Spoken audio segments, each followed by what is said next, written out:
When My Mother Punched a Tiger by Irma Blood. The construction of the Indian railways during the British colonial era was one of the most ambitious infrastructure projects that began in the mid-19th century. My father, a chief engineer, was at that time engrossed in this massive engineering challenge, involving the laying of tracks across diverse and often inhospitable terrains, including deserts, jungles, mountains and rivers. Workers faced harsh conditions, with the construction process sometimes leading to significant human cost due to disease, accidents, and difficult working environments. This was years ago, when I was just a child, and my father was supervising the construction of a new branch line through untamed wilderness where dangerous beasts roamed freely. My younger brother and I lived with our parents in 3 train carriages that were specially outfitted for our family, moving steadily along the tracks as the railway line was being constructed. The landscape outside was a rugged expanse of wilderness, with dense forests and towering trees that seemed to stretch endlessly toward the horizon. Our first carriage, which served as a living room, was a cosy haven amid the vast wilderness. The interior was furnished with vintage pieces that reflected the era. A plush settee, upholstered in faded velvet, sat against one wall, flanked by wooden chairs with cushioned seats. The floor was covered with a thick Indian rug, its once vibrant patterns now slightly worn from years of use. A small polished mahogany table held a few well-loved books, a silver tea set, and a brass oil lamp that cast a warm glow in the evenings. For us children, the carriage was a place of both comfort and adventure. A large wooden chest in the corner housed our toys, hand-carved animals, a set of wooden building blocks, and a much-loved rag doll with button eyes. Despite the comfort within, the carriage was a fragile barrier between our little world and the vast wilderness beyond. The second carriage was our bedroom, where 2 small beds folded up against the walls during the day, one on each side of the carriage. At night they were pulled down, and I would lay close to the window, watching as the straw wheel in the frame slowly turned, cooled by a water tank. This simple air conditioner brought a welcome breeze into the carriage, easing the humid air that hung heavily around us, a small comfort amid the vast, untamed world outside. On the night of the incident, my little brother was asleep while I lay awake, either watching him or looking at my mother, who was reading. My father was in the first carriage, smoking a pipe while conversing with his brother and a friend. Suddenly, I noticed that the wheel had stopped moving. "Mama," I said, "it looks like the person turning the wheel has fallen asleep." My mother quickly got up and ran to the kitchen, which was in the third carriage, and told a young servant to go check on the punkah wala, a young, wiry man whose role was both simple and relentless, to keep the fan, or punkah, turning steadily to provide a breath of cool air in the sweltering heat. He was usually dressed in simple, worn clothes, a loose cotton shirt and trousers that were practical for the tropical climate. His hands were calloused from the constant motion of pulling the rope that turned the fan. The punkah wala worked tirelessly, often from dawn until dusk, ensuring that the straw wheel in the window frame kept spinning, soaking up water from the tank above and bringing a small but crucial respite from the oppressive heat. His rhythm was usually unbroken, the steady back-and-forth motion of his hands almost hypnotic as he focused intently on his task. So it was quite strange that he had suddenly stopped. As my mother returned to the bedroom, a strange tension filled the air, making every sound seem sharper, more pronounced. The familiar whir of the straw wheel began to shudder, as if it were struggling against an invisible force. Then, without warning, the wheel violently jolted inward, as though something had struck it from outside. It spun wildly, almost leaping from its frame, and before we could react, a massive yellow paw slammed onto the windowsill, its claws gouging deep into the wood. The sheer force of the impact sent the wheel crashing to the floor, and in that moment, the tiger's massive head emerged from the shadows. its piercing eyes locked onto us, while its powerful jaws parted slightly to reveal dagger-like teeth gleaming ominously in the dim light. The muscles in its broad, striped face rippled with a predatory intensity, every inch of the creature exuding raw, lethal power. Before I fully realized what was happening, my mother grabbed a feather pillow from under my brother's head and shoved it with a fierce punch into the tiger's face.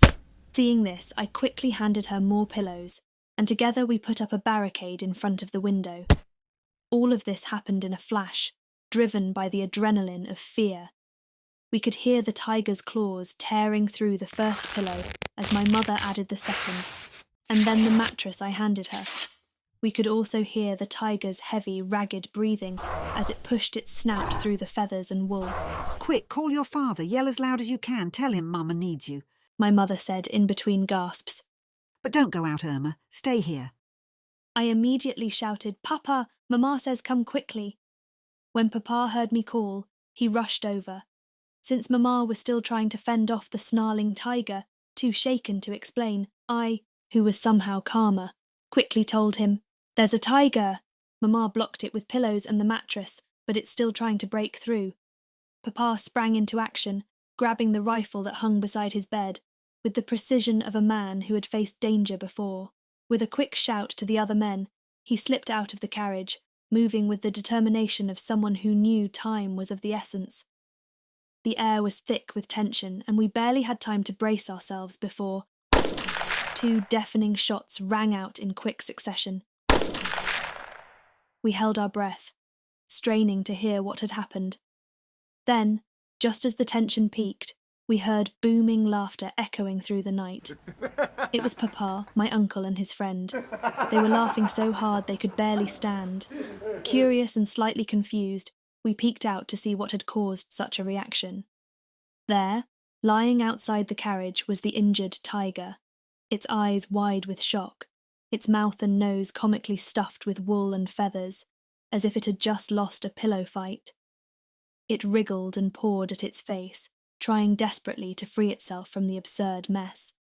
The situation was quite dangerous, but seeing a ferocious predator reduced to pawing at its face like a cat who'd tangled with a pillow was too much for the men. Its eyes and mouth were full of feathers, making faces and movements trying to shake them off. "I've never seen anything so comical in my life," Papa said afterward. Leaving it injured would have prolonged its suffering and posed a continued threat. And so a shot to the head ended the tiger's life. It was such a shame to exterminate such a magnificent creature, but ensuring its quick death was not only safer for everyone at the time, but also more compassionate for the animal. We later learned that the punkawala, upon seeing the tiger's eyes glowing in the darkness, had fled to the other side of the carriages. The tiger came closer, and catching the scent of human flesh through the window, jumped up and peered inside. You know the rest.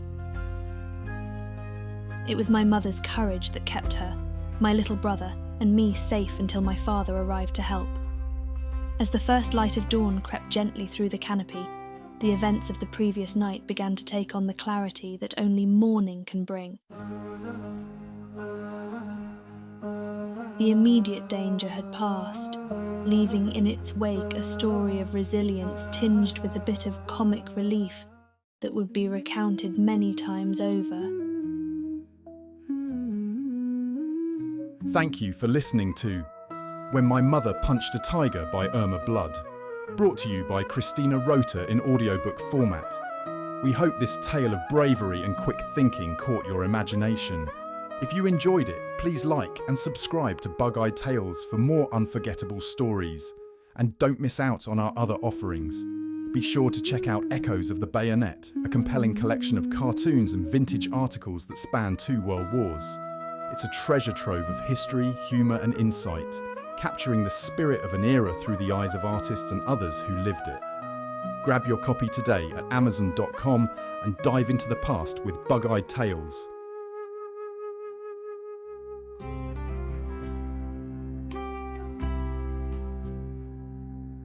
Tigers in the misty dawn, beauty painted painted shades of gold, where the wild hearts roam free, in the jungle tales of old.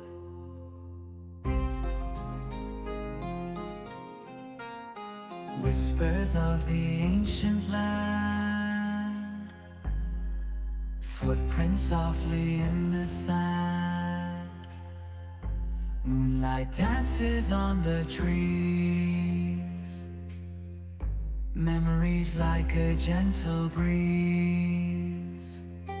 Hear the call of nature's throne, where the tigers make their home. Feel the spirit deep inside, jungle tales where dreams reside. Shadows move with quiet grace, in the dark we feel their trace. History within their eyes, stories of the morning skies. Legends pure and strong, echoes of a timeless song. Listen close and you will hear jungle whispers crystal clear.